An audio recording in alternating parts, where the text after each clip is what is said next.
Ouçam, meus leitores e ouvintes, essa é a primeira parte da narração completa do livro A Psicologia Financeira de Morgan Housel.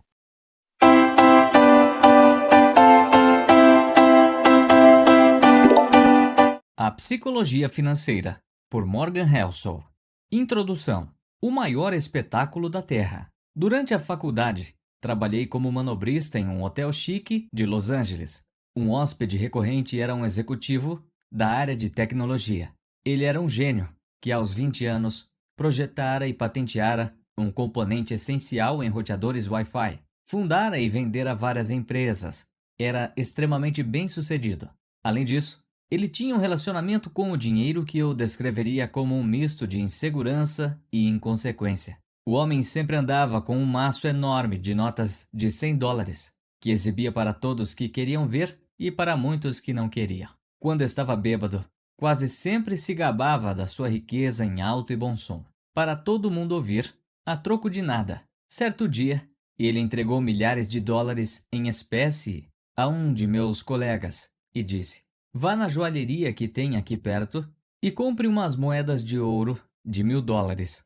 Após uma hora, com as moedas em mãos, o executivo de tecnologia e seus amigos foram até um cais com vista para o Oceano Pacífico. Começaram então a jogar moedas ao mar, fazendo-as quicar como se fossem pedrinhas, gargalhando enquanto discutiam sobre quem conseguiria fazer as moedas chegarem mais longe, só por diversão.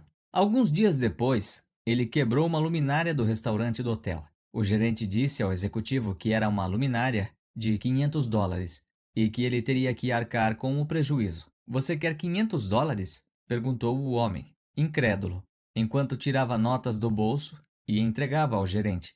"Aqui tem $5.000. Agora saia da minha frente e nunca mais me insulte assim de novo." Você deve estar se perguntando por quanto tempo é possível manter esse tipo de comportamento. E a resposta é bem pouco. Alguns anos depois, descobri que o executivo tinha perdido tudo. A premissa deste livro é que o sucesso financeiro tem menos a ver com sua inteligência e muito mais a ver com seu comportamento. E a forma como alguém se comporta é a única coisa difícil de ensinar, mesmo para pessoas bastante inteligentes. Um gênio que não consegue controlar as suas emoções pode se tornar um desastre financeiro. O oposto também é verdade. Pessoas comuns, sem nenhuma educação financeira, são capazes de conquistar riqueza, desde que tenham uma meia dúzia de habilidades comportamentais que não estão relacionadas aos métodos formais de medição de inteligência. Meu verbete preferido da Wikipédia começa assim: Ronald James Reed foi um filantropo, investidor, faxineiro e frentista dos Estados Unidos da América. Ronald Reed nasceu na zona rural de Vermont. Foi a primeira pessoa de sua família a concluir o ensino médio. E o fato de que ele precisava pegar carona todos os dias para chegar à escola torna a coisa toda ainda mais impressionante. Para quem conhecia Ronald Reed, não havia muito mais a ser dito. Sua vida era simplesmente tão discreta quanto parecia. Reed passou 25 anos consertando carros em um posto de gasolina e 17 anos varrendo o chão em uma filial da JCPenney, uma rede de lojas de departamento. Aos 38 anos comprou uma casa de 2 quartos por $12.000 e viveu nela pelo resto de sua vida. Ficou viúvo aos 50 e não voltou a se casar. Um amigo contou que o principal hobby de Reed era cortar lenha. Reed morreu em 2014, aos 92 anos. Foi quando o humilde faxineiro da zona rural ganhou as manchetes do mundo todo. Ao todo, 2.813.503 americanos morreram em 2014. Menos de 4 mil tinham um patrimônio líquido de mais de $8 milhões quando faleceram. Ronald Reed era um deles. No testamento, o ex-faxineiro deixou $2 milhões para os enteados e mais 6 milhões para o hospital e para a biblioteca da cidade. Todos que conheciam Reed ficaram perplexos. Onde ele tinha conseguido todo o dinheiro? No fim das contas, não havia nenhuma história secreta, nada de bilhete de loteria ou herança. Reed guardou o pouco que podia e investiu em ações, blue chips, ou seja, ações de primeira linha. Em seguida, passou décadas esperando aquele pequeno investimento inicial render e alcançar 8 milhões. Simples assim. de faxineiro a filantropo. Poucos meses antes de morrer, um homem de nome Richard também chamara a atenção dos jornais. Richard Fuscon era tudo o que Ronald Read não era. Fuscon, um executivo do banco Merrill Lynch, formado em Harvard e com pós-graduação.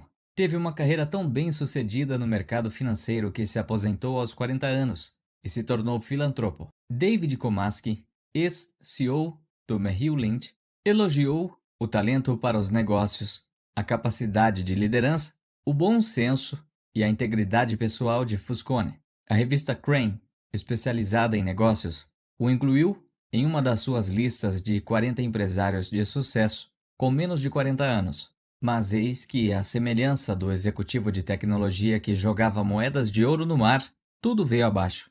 Em meados dos anos 2000, Fuscone fez um grande empréstimo para expandir uma mansão de mais de 1.500 metros quadrados em Greenwich, Connecticut, que tinha 11 banheiros, 2 elevadores, 2 piscinas e 7 garagens, e cujos custos de manutenção eram superiores a $90 mil por mês.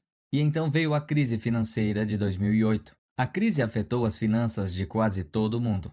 Aparentemente transformou o dinheiro de Fuscone em pó. Dívidas altas e ativos sem liquidez o levaram à falência. Neste momento não tenho nenhuma fonte de renda, declarou ele a um juiz de falência em 2008. Primeiro sua casa de Palm Beach foi executada. Em 2014 foi a vez da mansão de Greenwich. 5 meses antes de Ronald Read deixar sua fortuna para a caridade, a mansão de Richard Fuscone, onde os convidados se lembravam da emoção de jantar e dançar em um piso transparente sobre a piscina interna da casa, foi vendida em um leilão de execução hipotecária, por um valor 75% menor do que a avaliação feita por uma seguradora. Ronald Read era paciente, Richard Fuscone ganancioso. Isso foi o suficiente para que a enorme diferença entre a formação e a experiência deles se tornasse irrelevante. A lição aqui não é seja mais como Ronald ou menos como Richard, embora esse não seja um conselho ruim. O que é fascinante em relação a essas histórias é o quanto são exclusivas do mercado financeiro. Em que outro setor, alguém sem diploma universitário, sem treinamento, sem formação, sem experiência formal e sem conexões, supera enormemente alguém com a melhor educação, o melhor treinamento e as melhores conexões? Não consigo pensar em nenhum. É possível imaginar uma história na qual Ronald Read fez um transplante de coração melhor do que um cirurgião que estudou em Harvard? É impossível. Ou na qual ele projeta um arranha-céus melhor do que os arquitetos com diplomas de excelentes instituições. Ninguém nunca vai ouvir a história de um faxineiro que superou os melhores engenheiros nucleares do mundo. Mas histórias assim acontecem no setor financeiro. O fato de que Ronald Read e Richard Fuscone possam coexistir tem 2 explicações possíveis. Uma diz que os resultados financeiros são orientados pela sorte, independentemente da inteligência e esforço. Isso é verdade até certo ponto, e esse livro vai tratar do assunto com maior profundidade. A outra, que acredito ser mais comum, diz que o sucesso financeiro não é uma habilidade técnica, é uma habilidade pessoal, na qual o seu comportamento é mais importante do que seu conhecimento. Eu chamo essa habilidade pessoal de psicologia financeira. O objetivo deste livro é contar pequenos casos para convencer você de que as habilidades pessoais são mais importantes do que o lado técnico do capital. Vou fazer isso de uma forma a ajudar todo mundo, desde os mais semelhantes a Read até aqueles que se parecem mais com Fuscone, a tomar decisões financeiras melhores. Eu descobri que essas habilidades pessoais são muito subestimadas. Educação financeira é ensinada em grande parte como campo puramente matemático. Você preenche os dados em uma fórmula, essa fórmula lhe diz o que fazer, e presume-se que você simplesmente vai seguir a sugestão dela. Isso acontece nas finanças pessoais quando nos dizem que é preciso guardar 10% do seu salário e ter um fundo de emergência equivalente a 6 meses de despesa. Isso acontece no ramo de investimentos, no qual sabemos as correlações históricas exatas entre as taxas de juros e o valor de uma empresa. E acontece no mundo corporativo, no qual CFOs são capazes de medir o custo preciso do capital. Não é que essas coisas sejam ruins ou estejam erradas. O problema é que saber o que precisa ser feito não tem relação alguma com o que acontece dentro da sua cabeça quando você tenta fazer a coisa em si. Dois tópicos afetam a todos, quer você esteja interessado neles ou não: saúde e dinheiro. A indústria da saúde é uma vitória da ciência moderna, tendo proporcionado um aumento da expectativa de vida no mundo inteiro. As descobertas científicas substituíram velhos conceitos dos médicos sobre como o corpo humano funciona. E assim todos estão mais saudáveis hoje em dia por causa disso. Com a indústria do dinheiro, investimentos, finanças pessoais, planejamento de negócios, é outra história. O setor financeiro cooptou as mentes mais brilhantes das principais universidades nas últimas 2 décadas. Uma década atrás, o curso de engenharia financeira era o mais popular de Princeton School of Engineering. Existe alguma evidência concreta de que isso nos tornou investidores melhores? Não encontrei nenhuma. Por meio de tentativa e erro coletivos ao longo do tempo, nos tornamos melhores agricultores, encanadores, mais qualificados e químicos mais sofisticados. Mas o método de tentativa e erro nos ensinou a melhorar as nossas finanças pessoais? Temos menos probabilidade de nos afundar em dívidas? É mais provável que tenhamos dinheiro guardado para imprevistos ou para a aposentadoria. Temos uma visão mais realista sobre o que o dinheiro pode e o que não pode fazer pela nossa felicidade? Não encontrei nenhum indício convincente. Acredito que grande parte disso se deve ao fato de que pensamos e aprendemos sobre o dinheiro de formas parecidas demais com a física, com as leis e paradigmas, e parecidas de menos com a psicologia, com emoções e pormenores. E isso, para mim, é tão fascinante quanto essencial. O dinheiro está por toda parte, afeta a todos nós e confunde a maioria das pessoas. Todo mundo pensa sobre ele de forma ligeiramente diferente. Ele oferece lições sobre coisas que se aplicam a diferentes áreas da vida, como risco, confiança e felicidade. Poucos tópicos além do dinheiro mostram um paralelo mais poderoso para nos ajudar a entender por que as pessoas se comportam dessa ou daquela maneira. É um dos maiores espetáculos da Terra. A abordagem que adoto da psicologia financeira foi moldada por mais de uma década escrevendo sobre o assunto. Comecei a fazer isso no início de 2008. Era o início de uma crise financeira e a pior recessão enfrentada pelos Estados Unidos em 80 anos. Para poder falar sobre o que estava acontecendo, eu precisava descobrir o que estava acontecendo. Porém, a primeira coisa que aprendi depois que a crise financeira explodiu foi que ninguém conseguiu explicar de forma precisa o que se desenrolava, o porquê e muito menos o que deveria ser feito a respeito. Para cada boa explicação, havia uma refutação igualmente convincente. Engenheiros conseguem determinar a causa do desabamento de uma ponte, porque há um consenso de que se certa quantidade de força for aplicada sobre determinada área, essa área vai colapsar. A física não é controversa, ela é guiada por leis. Com a economia, é diferente. A economia é guiada pelo comportamento das pessoas. E a forma como eu me comporto pode fazer sentido para mim, mas também pode parecer loucura para você. Quanto mais eu estudava e escrevia sobre a crise, mais percebia que era possível entendê-la melhor pelas lentes da psicologia e da história do que pela perspectiva da economia. Para entender melhor que as pessoas se atolam em dívidas, o porquê disso, não é necessário estudar as taxas de juros, mas a história da ganância, da insegurança e do otimismo. Para entender melhor por que os investidores se desfazem de ações em meio a um bear market, o momento de queda acentuada, não é preciso estudar a matemática dos retornos esperados, mas sim pensar na agonia que é olhar a sua família e se perguntar se os seus investimentos não estão colocando em risco o futuro dela. Adoro uma observação creditada a Voltaire: a história não se repete nunca, o homem se repete sempre. Isso se aplica muito bem à forma como nos comportamos em relação ao dinheiro. Em 2018, escrevi um relatório detalhando 20 dos principais erros e vieses e motivos de mau comportamento com o dinheiro. O título do relatório era The Psychology of Money, e ele foi lido por mais de 1 milhão de pessoas. Este livro é um mergulho mais profundo no mesmo tópico. As passagens curtas do relatório estão presentes, inalteradas, aqui. O que você tem em mãos são 20 capítulos, cada um descrevendo o que considero ser uma das características mais importantes e muitas vezes contraintuitivas da psicologia financeira. Os capítulos giram em torno de um tema comum, mas existem por conta própria, de modo que podem ser lidos ou ouvidos de forma independente. Este não é um livro extenso, não precisa agradecer. Boa parte dos leitores não lê os livros até o fim porque a maioria dos tópicos não precisa ser de 100 números de páginas para serem explicados. Prefiro 20 observações curtas que você vai ler ou ouvir até o fim do que só uma enorme que você vai largar na metade. Vamos lá. Capítulo 1.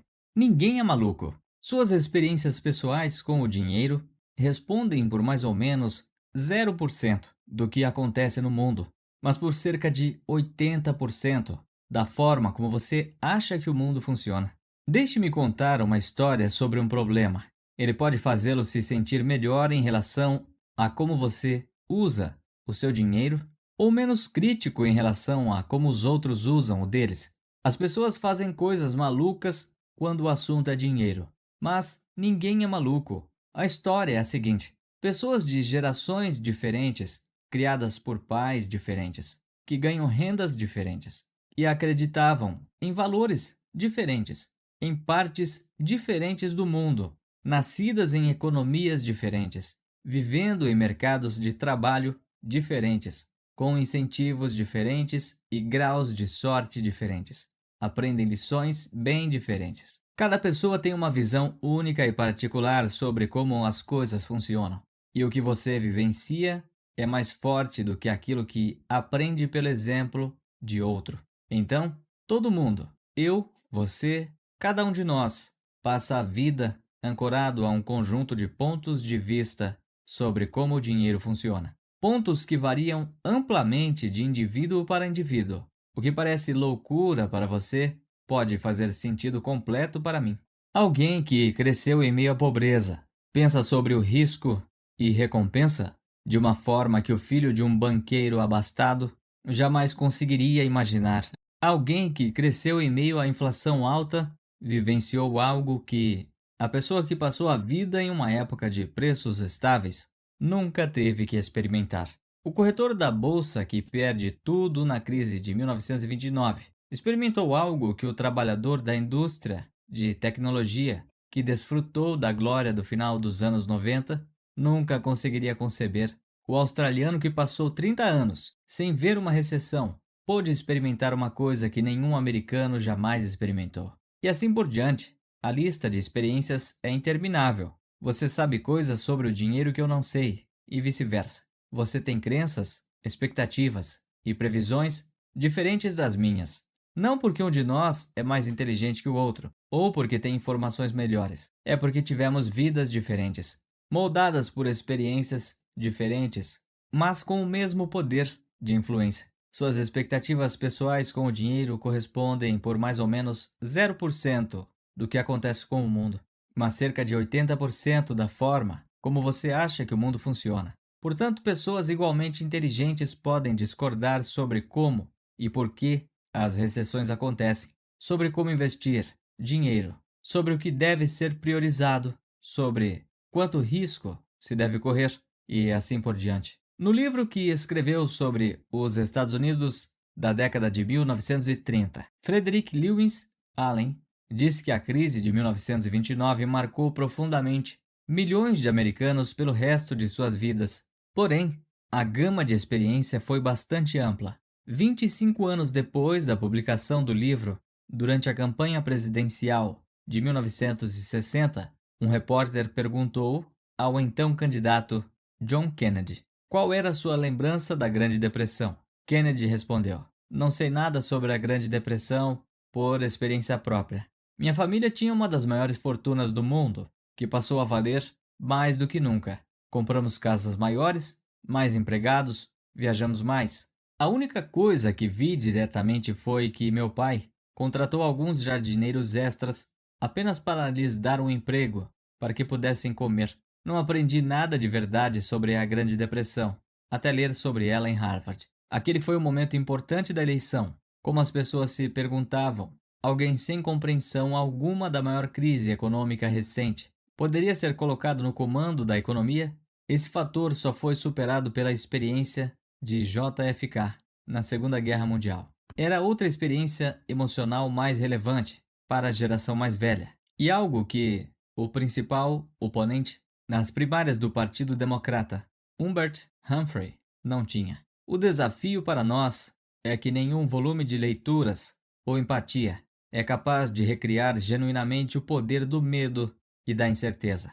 Posso ler sobre como foi perder tudo durante a Grande Depressão, mas não tenho as cicatrizes emocionais de quem viveu aquele momento. E a pessoa que passou pela crise de 1929 não consegue entender por que alguém como eu é capaz de agir e lidar com tranquilidade em relação a essa crise. Nós vemos o mundo com olhos diferentes. Há planilhas que nos fornecem um modelo da frequência com que grandes quebras ocorrem ao longo da história no mercado de ações. Contudo, elas não têm como nos oferecer um modelo da sensação de voltar para casa, olhar para os seus filhos e se perguntar se você cometeu um erro que afetará a vida deles para sempre. Estudar história faz você ter a sensação de que entende um fato. No entanto, até que tenha vivido e sentido na pele as consequências dele, você não tem como entendê-lo o bastante para que isso mude o seu comportamento. Todos nós achamos que sabemos como o mundo funciona, mas todos nós experimentamos uma pequena fração dele. Como disse o investidor Michael Batnick, algumas lições precisam ser vividas antes de serem compreendidas. Todos nós somos vítimas, cada um à sua maneira, dessa verdade. Em 2006, os economistas Ulrich Malmendier e Stefan Nagel, do National Bureau of Economic Research, vasculharam 50 anos da Survey of Consumer Finances, uma pesquisa detalhada sobre o que os americanos fizeram com o dinheiro que ganham.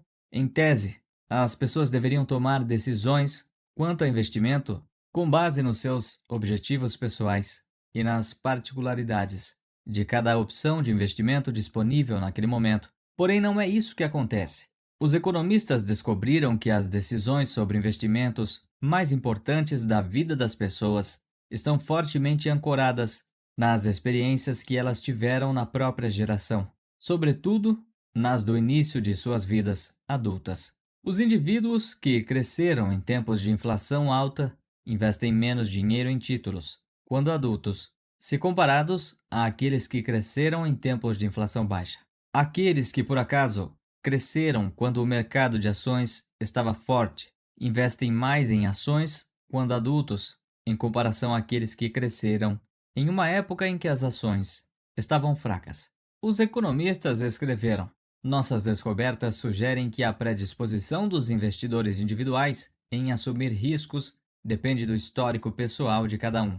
Não é a inteligência, a formação ou a sofisticação, é simplesmente a sorte de ter nascido no lugar certo, na hora certa. Em 2019, o jornal Financial Times entrevistou Bill Gross, o famoso administrador de títulos. Gross concorda com o fato de que provavelmente não estaria onde está hoje se tivesse nascido uma década antes ou depois, dizia o artigo.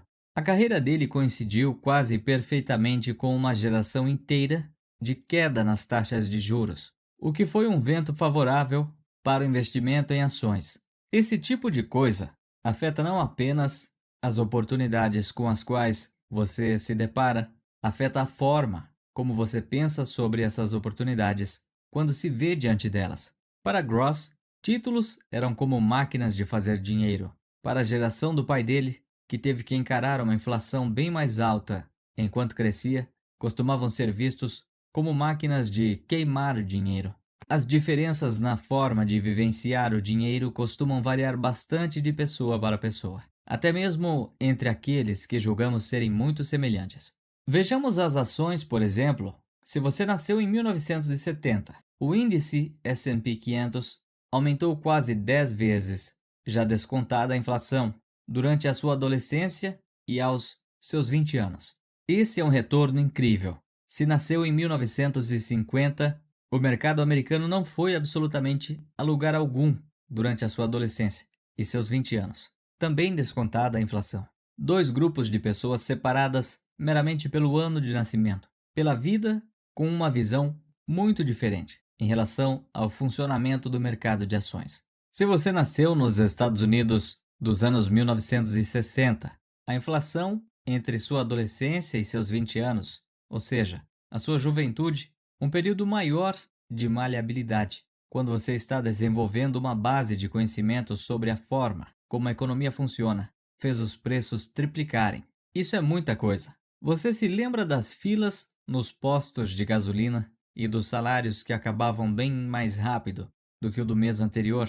No entanto, se nasceu em 1990, a inflação foi tão baixa durante toda a sua vida que você provavelmente nunca nem parou para pensar nela. A taxa nacional de desemprego nos Estados Unidos, em novembro de 2009, era de cerca de 10%. Porém, a taxa de desemprego para homens afro-americanos entre 16 e 19 anos, sem diploma de ensino médio, era de 49%. Para mulheres brancas com mais de 45 anos e diploma universitário, era 4%. Os mercados de ações da Alemanha e do Japão foram dizimados durante a Segunda Guerra Mundial. Regiões inteiras foram bombardeadas. No final da guerra, as fazendas alemãs só conseguiam produzir alimento suficiente para fornecer 1.000 calorias por dia aos cidadãos do país. Compare isso com os Estados Unidos, onde o mercado de ações mais do que dobrou de valor em 1941 até o final de 1945, e a economia vivia o seu melhor momento em quase 2 décadas. Não faz sentido esperar que os membros de cada um desses grupos passem o restante da vida tendo a mesma visão sobre a inflação ou sobre o mercado de ações, sobre o desemprego, sobre dinheiro em geral. Não faz sentido esperar que as pessoas respondam a informações sobre finanças da mesma forma. Não faz sentido presumir que serão influenciadas pelos mesmos estímulos. Não faz sentido esperar que confiem nas mesmas fontes de aconselhamento. Não faz sentido esperar que concordem quanto ao que é mais importante, ao que vale mais a pena, ao que é mais provável de acontecer e a qual seja o melhor caminho a seguir. A visão dessas pessoas sobre dinheiro foi formada em mundos diferentes, e quando isso acontece, uma visão sobre dinheiro que um grupo considera ultrajante pode fazer todo o sentido para o mundo do outro. Alguns anos atrás, o The New York Times publicou uma matéria sobre as precárias condições de trabalho da Foxconn, a gigantesca fabricante de aparelhos eletrônicos com sede em Taiwan. Com razão, os leitores ficaram ultrajados. No entanto, uma resposta fascinante veio do sobrinho da funcionária chinesa, que escreveu na seção de comentários: "Minha tia trabalhou vários anos no que os americanos costumam chamar de sweet jobs, trabalho difícil, longas jornadas, salários pequenos, condições de trabalhos precários. Sabe o que minha tia fazia antes de trabalhar em uma fábrica dessas? Ela era prostituta. A ideia de trabalhar em uma sweet job, em comparação com aquele antigo estilo de vida, é uma melhoria, na minha opinião. Sei que minha tia preferia ser explorada por um malvado chefe capitalista por alguns dólares, a ter o próprio corpo explorado por vários homens por alguns centavos. É por isso que me aborreço com o pensamento de muitos americanos. Não temos as mesmas oportunidades que o Ocidente. Nossa infraestrutura governamental é diferente. O país é diferente. Sim, trabalhar na fábrica é horrível. Podia ser melhor. Podia. Mas só quando você pensa nos empregos dos americanos. Eu não sei o que fazer com isso. Parte de mim quer discutir, parte de mim quer compreender. Mas, acima de tudo, isso é um exemplo de como experiências diferentes podem levar a visões muito distintas quanto a um tópico que um lado acredita, intuitivamente, que deveria ser preto no branco. Toda decisão financeira que uma pessoa toma é fruto da informação que ela tem à disposição no momento, associada ao seu modelo mental único sobre a forma como o mundo funciona. Essas pessoas podem estar mal informadas podem ter informações incompletas, podem ser ruins em matemática, podem ter sido convencidas por uma propaganda enganosa, podem não ter a menor ideia do que estão fazendo, podem ter avaliado mal as consequências de suas atitudes. Tudo é possível, mas cada decisão financeira que uma pessoa toma faz sentido para ela naquele momento e está de acordo com os parâmetros que ela própria determina. Ela conta a si mesma uma história sobre o que está fazendo e por que está fazendo, e essa história foi moldada pelas experiências únicas que viveu. Veja um exemplo simples: bilhetes de loteria. Os americanos gastam mais com bilhetes de loteria do que os valores que gastam com filmes, videogames, músicas, eventos esportivos e livros somados. E quem compra esses bilhetes? Pessoas de baixa renda, em sua maioria. As famílias de baixa renda nos Estados Unidos gastam em média $412 por ano em bilhetes de loteria, 4 vezes o valor gasto pelas famílias de alta renda. 40% dos americanos não conseguem dispor de $400 em uma emergência. Ou seja, aqueles que gastam $400 por ano em bilhetes são em geral os mesmos que dizem que não conseguem dispor de $400 em uma emergência. Os fundos de emergência dessas pessoas são desperdiçados em algo que tem a chance de retorno de 1 em milhões. Para mim, isso parece loucura. Provavelmente parece loucura para você também. Contudo, eu não faço parte do grupo de baixa renda. Você provavelmente também não faz. Portanto, é difícil para a maioria de nós compreender intuitivamente o raciocínio das pessoas de baixa renda que compram bilhete de loteria. Porém, com um pouco de esforço, talvez você consiga imaginar algo assim. Você vive de salário em salário, e guardar dinheiro parece algo impensável. A perspectiva de aumentar esse salário também parece impensável. Você não tem como pagar por férias bacanas, carros novos, plano de saúde ou casas em bairros seguros. Seus filhos não têm acesso à faculdade, sem que você assuma uma dívida incapacitante. A maioria das pessoas que leem livros sobre finanças ou já possuem, ou têm uma boa chance de obter coisas que você jamais terá. Comprar um bilhete de loteria é o único momento da sua vida em que você pode sonhar de modo palpável em conquistar as coisas boas que essas pessoas já têm e com as quais nem precisam se preocupar. Você está comprando o bilhete por um sonho, e essas pessoas não têm como entender isso, porque elas já estão vivendo um sonho. É por isso que você compra mais bilhetes do que elas. Você não precisa concordar com esse raciocínio. Comprar bilhetes de loteria quando não se tem dinheiro continua a ser uma péssima ideia, mas eu consigo entender, de algum modo, por que algumas pessoas continuam comprando esses bilhetes.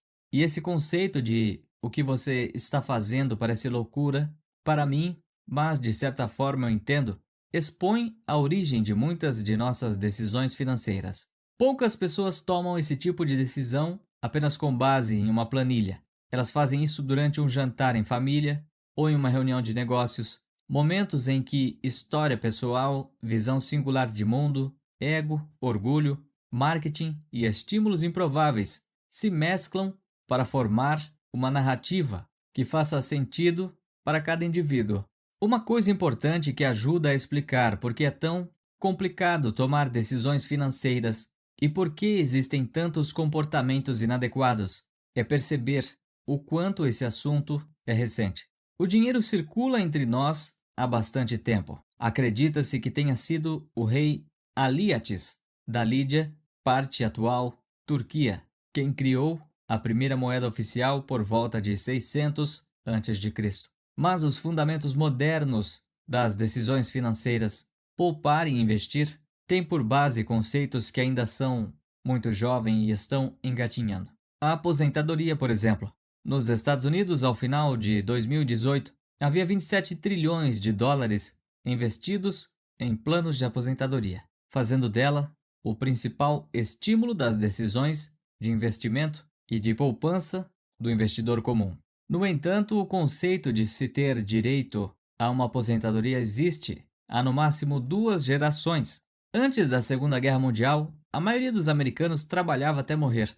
Essa era a expectativa e a realidade. A taxa de participação na força de trabalho de homens com 65 anos ou mais era superior a 50% até 1940. A administração de seguro social tinha o intuito de mudar isso. Porém, no princípio, seus benefícios nem chegavam perto de ser uma aposentadoria adequada. Quando Ida May Faller descontou o primeiro cheque do seguro social em 1940, valia $22,54, ou $416 hoje, reajustando com a inflação. Foi apenas na década de 1980 que o valor médio do seguro social para aposentados ultrapassou $1.000 mensais, já corrigidos pela inflação.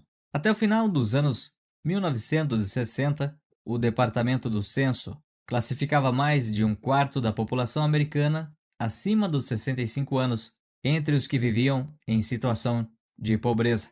Havia uma crença generalizada de que todo mundo tinha um plano de previdência privada. Isso, no entanto, é bastante exagerado.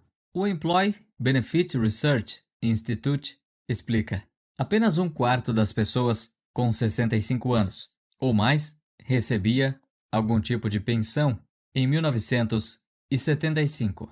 Dentre essa sortuda minoria, a pensão representava apenas 15% da renda familiar em 1955. O The New York Times publicou um artigo sobre o desejo cada vez maior, em contraste com a persistente impossibilidade que os americanos tinham de se aposentar. Reformulando um velho ditado, todo mundo está falando em se aposentar, mas aparentemente poucos estão fazendo algo a respeito disso.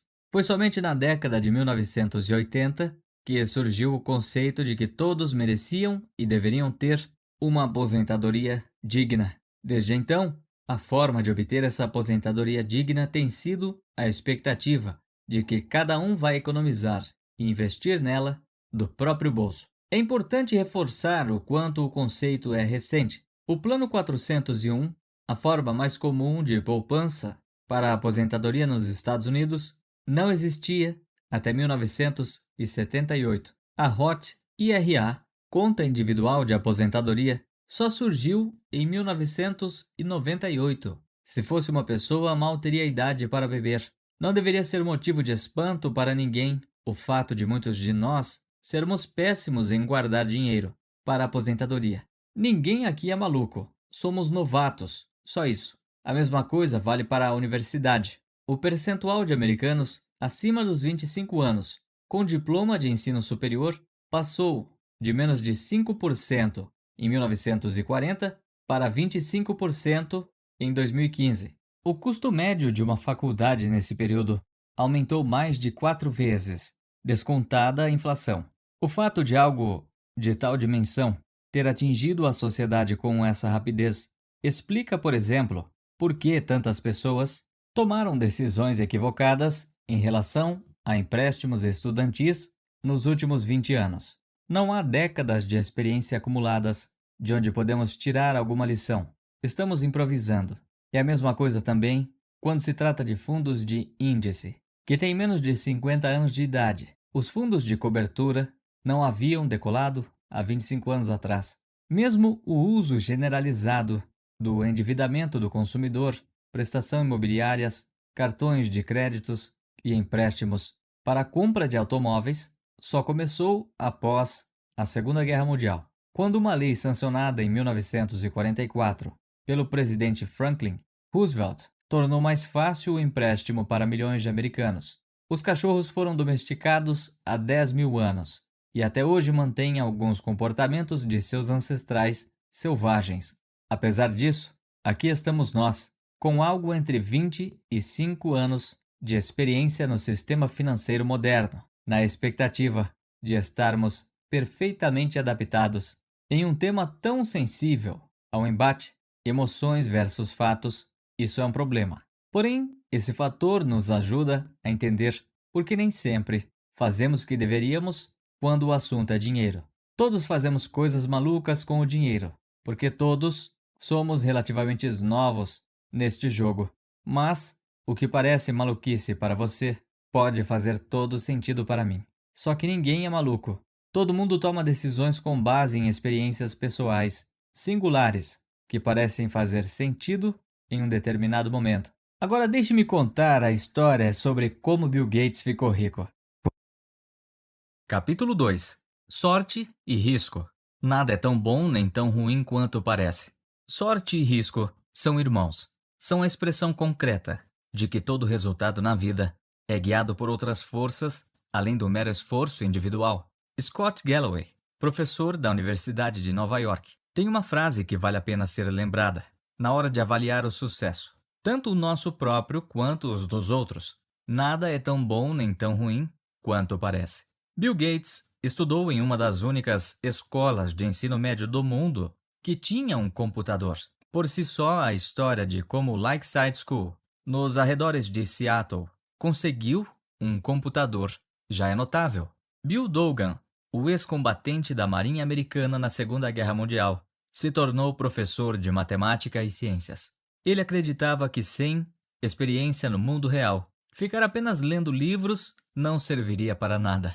Ele também percebeu que seria preciso saber alguma coisa sobre computadores antes de entrar para a faculdade. Lembrou o falecido cofundador da Microsoft, Paul Allen. Em 1968, Dougal pediu à Associação de Mães dos Alunos para usar os lucros do brechó que elas organizavam uma vez por ano, cerca de $3.000, para arrendar um computador Teletype Model 30, conectado a um terminal de mainframe da General Electric, de modo a usar o recurso do time-sharing. O conceito de time-sharing na informática tinha sido inventado em 1965, disse Gates mais tarde. Alguém estava muito bem antenado. A maioria das instituições de pós-graduação não possuía um computador tão avançado quanto aquele a que Bill Gates teve acesso ainda no ensino médio. O garoto ficou fascinado. Gates tinha 13 anos em 1968, quando conheceu Paul Allen, seu colega de turma. Allen também estava obcecado pelo computador da escola, e os dois se deram bem na mesma hora. O computador da Lakeside não fazia parte do currículo principal, mas de um programa de estudo independente. Bill e Paul podiam brincar com ele à vontade, deixando a criatividade correr solta. Depois das aulas, tarde da noite, nos fins de semana. Em pouco tempo, os dois se tornaram especialistas em computação.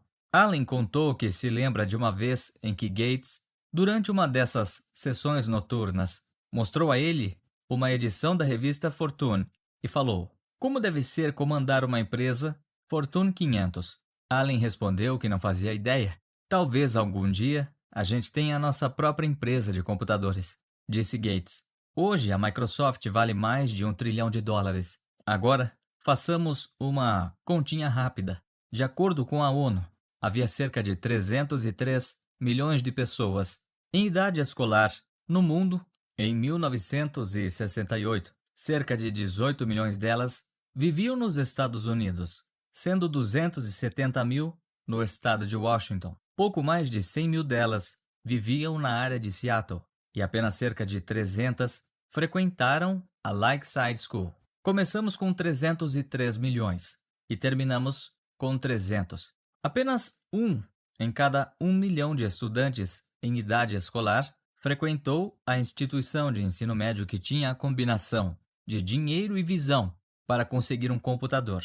Bill Gates era um deles. Gates não tem constrangimento em falar sobre o significado disso. Se não fosse a Lakeside School, não haveria Microsoft, afirmou aos formandos da escola em 2005. Mais do que inteligente, Gates é acima de tudo dedicado e ainda na adolescência teve um insight em relação aos computadores que a maioria dos executivos mais experientes da área não foi capaz de compreender. Ele também teve uma vantagem de 1 em 1 milhão ao estudar em Lakeside. Agora deixe-me falar um pouco sobre um amigo de Gates, Kent Evans. Ele experimentou uma dose igualmente potente do irmão de sorte, o risco. Bill Gates e Paul Allen se tornaram os nomes mais conhecidos graças ao sucesso da Microsoft. No entanto, a gangue de prodígios da informática de Lakeside School tinha um terceiro integrante. Kent Evans e Bill Gates se tornaram melhores amigos no último ano do ensino fundamental. Segundo Gates, Evans era o melhor aluno da turma. Os dois passavam horas e horas no telefone, conta Gates na série O Código Bill Gates. "Eu me lembro o número de telefone do Kent até hoje. disse ele. Era 525-7851. Evans era tão bom e hábil com computadores quanto Bill Gates e Allen. Certa vez, a Lakeside estava tendo dificuldades para montar grade curricular da escola. Um complexo labirinto para fazer com que centenas de alunos assistissem às aulas de que precisam em horários diferentes. A escola deixou Bill e Kent, duas crianças, a cargo da tarefa de desenvolver um programa de computador para sanar o problema. Funcionou, e ao contrário de Paul Allen, Kent tinha a mesma mente voltada para os negócios e a mesma ambição infinita de Gates. Kent sempre andava com uma maleta enorme, igual a um advogado, recorda Gates.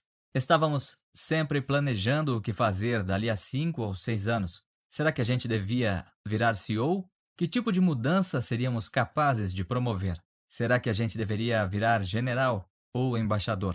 Fosse o que fosse, Bill e Kent estavam certos de que fariam aquilo juntos. Ao relembrar a amizade com Kent, Gates fica com a voz embargada. A gente podia ter continuado a trabalhar junto. Tenho certeza de que teríamos ido para a mesma faculdade. Kent poderia ter sido um dos fundadores da Microsoft, junto com Gates e Allen. Contudo, isso nunca aconteceu. Kent morreu antes mesmo de terminar o ensino médio, em um acidente quando praticava montanhismo. Todo ano, ocorrem cerca de 30 mortes devido à prática de montanhismo nos Estados Unidos. A probabilidade de perder a vida em uma montanha durante o ensino médio é aproximadamente 1 em 1 milhão. Bill Gates experimentou uma sorte de 1 em 1 milhão ao se matricular na Lakeside School. Kent Evans experimentou um risco em 1 em 1 milhão ao nunca conseguir terminar o que ele e Gates planejavam alcançar. A mesma força, a mesma escala de grandeza, trabalhando em direções opostas. Sorte e risco são a expressão concreta de que todo resultado na vida é guiado por outras forças, além do mero esforço individual. Os dois são tão parecidos que você não tem como acreditar em um se não respeitar o outro na mesma medida. Ambos existem porque o mundo é complexo demais para permitir que 100% das suas ações respondam por 100% dos seus resultados. Ambos são movidos pela mesma força. Você é apenas uma pessoa em um jogo com muitas outras. 7 bilhões de pessoas e um número infinito de peças móveis. O ocasional impacto das ações que estão fora do seu controle pode ter consequências mais profundas do que as ações que você executa conscientemente. Porém, ambos são tão difíceis de mensurar e de aceitar que muitas vezes passam despercebidos. Para cada Bill Gates, existe um Kent Evans, igualmente habilidoso e motivado, que acabou do lado oposto da roleta da vida. Quando você passa a dar o devido respeito à sorte e ao risco, percebe que ao avaliar o sucesso financeiro das pessoas, tanto o seu quanto os dos outros, nada nunca é tão bom ou tão ruim quanto parece. Anos atrás, perguntei ao economista Robert Shiller, ganhador do Nobel de Economia em 2013, o que você gostaria de saber sobre investimentos que ainda não foi descoberto? O papel exato que a sorte desempenha em resultados bem-sucedidos, respondeu ele. Eu adoro essa resposta, porque ninguém duvida de verdade que a sorte não desempenha papel algum no sucesso financeiro. Entretanto, devido à dificuldade de mensurá-la e ao fato de que é indelicado sugerir que o sucesso dos outros se deva a ela, nossa postura mais comum é a de ignorar discretamente a sorte enquanto fator responsável pelo sucesso. Se eu perguntasse a 1 bilhão de investidores no mundo, você acha que 10 deles podem ter se tornado bilionários essencialmente por obra do acaso ou um golpe de sorte? Você responderia claro. Mas então, se eu lhe pedisse para citar o nome desses investidores, bem na cara deles, você provavelmente mudaria de ideia. Ao avaliar os outros, atribuir o sucesso à sorte nos faz parecer invejosos e mesquinhos, ainda que saibamos que esse tipo de coisa acontece. E ao avaliarmos a nós mesmos, atribuir o sucesso à sorte pode soar desmoralizante. O economista Bhaskar Mazumdar mostrou que há correlações maiores entre a renda de irmãos do que as características como a altura ou o peso. Se você é rico e alto, a probabilidade de seu irmão também ser rico é maior do que ele também ser alto. Acredito que a maioria das pessoas sabe intuitivamente que isso é verdade. A qualidade da sua educação e as portas que se abrem para você estão fortemente relacionadas ao status socioeconômico dos seus pais. Mas fale isso para os dois irmãos ricos e eles provavelmente dirão que as descobertas desse estudo não se aplicam a eles. O mesmo acontece com o fracasso, que pode ser qualquer coisa, desde uma falência a não alcançar uma meta pessoal. Empresas que vão à falência não se esforçam o suficiente? Os investimentos que se provaram ruins foram mal planejados? Carreiras estagnadas são culpas da preguiça? Às vezes sim, é óbvio. Mas em que medida? É difícil saber. Qualquer coisa que valha a pena conquistar tem a probabilidade de sucesso inferior a 100%. E o risco é justamente o que acontece quando você vai parar no lado infeliz dessa equação. Assim como acontece com a sorte, a narrativa fica difícil, confusa e complexa demais quando tentamos determinar o quanto de um determinado desfecho se deve à decisão consciente e o quanto dele se deve ao risco. Digamos que eu compre uma ação. 5 anos depois, ela não foi a lugar algum. É possível que eu tenha tomado a decisão errada ao comprá-la. Também é possível que eu tenha tomado uma decisão acertada, que envolvia 80% de chances de lucro, mas acabei indo parar no lado dos infelizes 20%. Como saber qual é qual? Cometi um erro, ou apenas vivenciei o risco de sua forma concreta. É possível medir estatisticamente se algumas decisões foram acertadas ou não. Porém, no mundo real, no dia a dia, não fazemos isso. É complicado. Preferimos as histórias simples, que são as menos complexas, mas com enorme frequência diabolicamente enganosas. Depois de passar anos lidando com investidores e líderes empresariais, percebi que o fracasso do outro, em geral, é atribuído a más decisões, enquanto os nossos costumam ser atribuídos ao lado sombrio do risco. Ao avaliarmos o erro do outro, temos maior propensão a optar por uma história pura e simples de causa e efeito, porque não sabemos o que se passa dentro da cabeça da outra pessoa. Ele não teve um bom resultado, então tomou uma decisão equivocada. É a história que faz mais sentido para mim. No entanto, ao avaliar a mim mesmo, posso inventar uma narrativa bem mais complexa, justificando todas as minhas decisões passadas e atribuindo os resultados ruins ao risco. A revista Forbes não coloca na capa os investidores falidos que tomaram boas decisões, mas que ainda assim experimentaram o lado infeliz do risco. Porém, quase sempre coloca os investidores ricos que tomaram decisões corretas ou até mesmo imprudentes e tiveram sorte. Ambos lançaram a mesma moeda, que por acaso caiu com um lado diferente, virado para cima.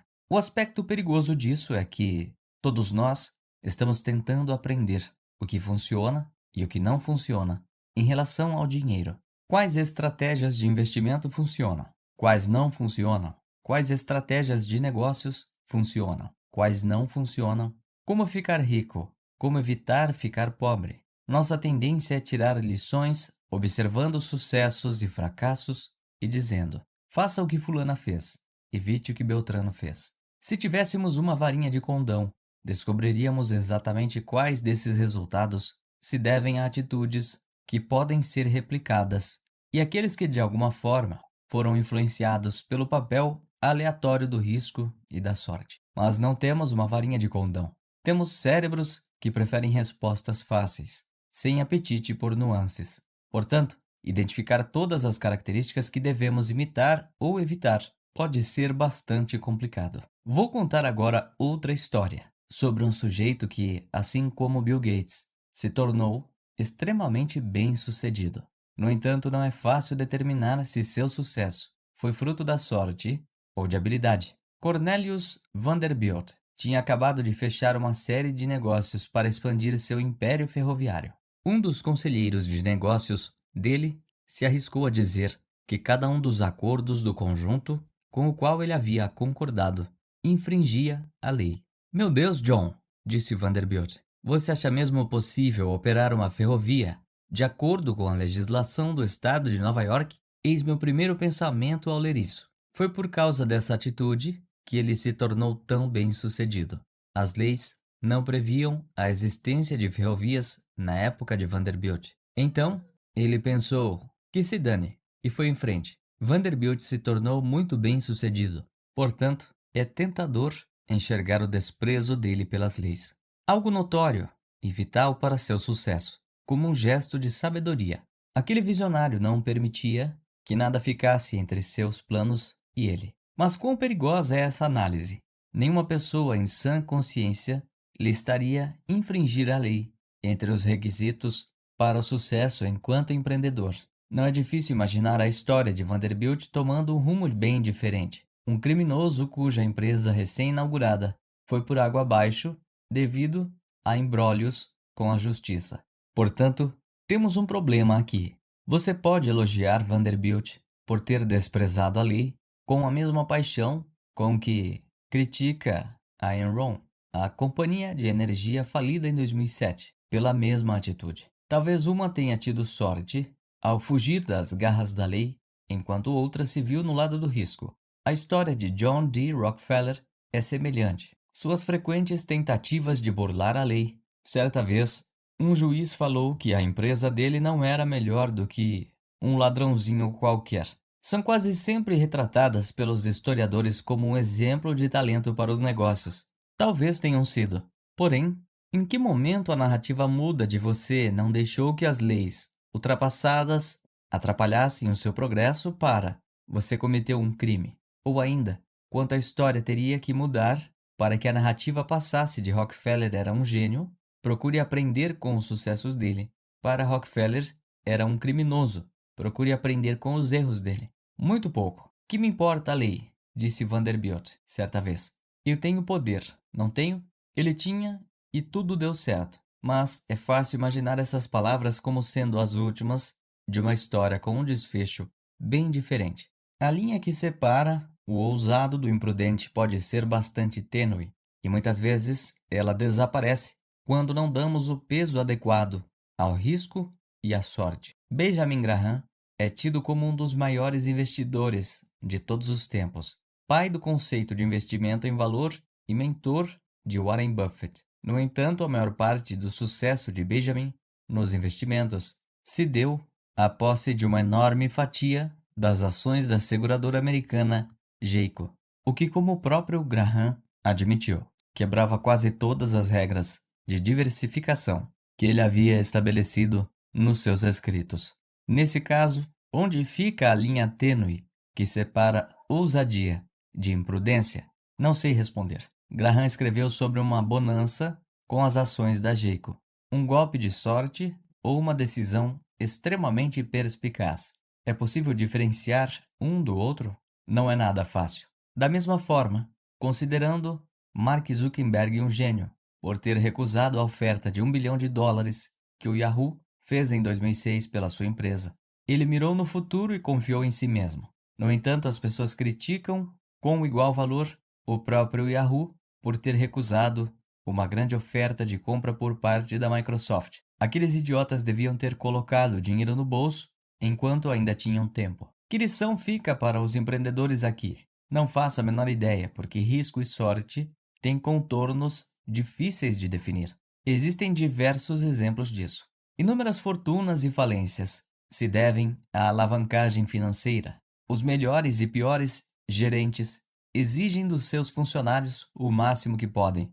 O cliente tem sempre razão. O cliente não sabe o que quer. São ambos ditados famosos no mundo dos negócios. A linha que separa o inspiradoramente ousado do estupidamente imprudente pode ter 1 milímetro de espessura e ser visível apenas em retrospectiva. Risco e sorte são como irmãos gêmeos. Não é fácil contornar essa questão. A dificuldade em identificar o que é sorte, o que é talento e o que é risco é um dos maiores problemas que enfrentamos ao tentar aprender sobre a melhor forma de administrar o nosso dinheiro. Contudo, duas coisas podem nos dar uma boa direção. Tome cuidado com quem você elogia e admira. Tome cuidado com quem você menospreza e procura evitar se tornar. Ou apenas tome cuidado antes de presumir que a totalidade de um resultado pode ser atribuída aos esforços e decisões. Quando meu filho nasceu, escrevi a ele uma carta que contém o seguinte trecho: algumas pessoas nascem em famílias que valorizam a educação, outras que são contra ela. Alguns nascem em economias florescentes que estimulam o empreendedorismo.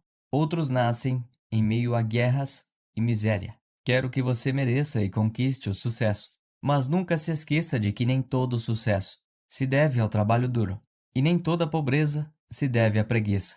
Tenha isso em mente antes de julgar as pessoas, inclusive você mesmo. Portanto, concentre-se menos nos indivíduos e nos estudos de caso específicos e mais em padrões gerais. Estudar uma pessoa específica pode ser perigoso, porque temos a tendência de analisar exemplos fora da curva, os bilionários, os CEOs, os fracassos retumbantes, que dominam o noticiário.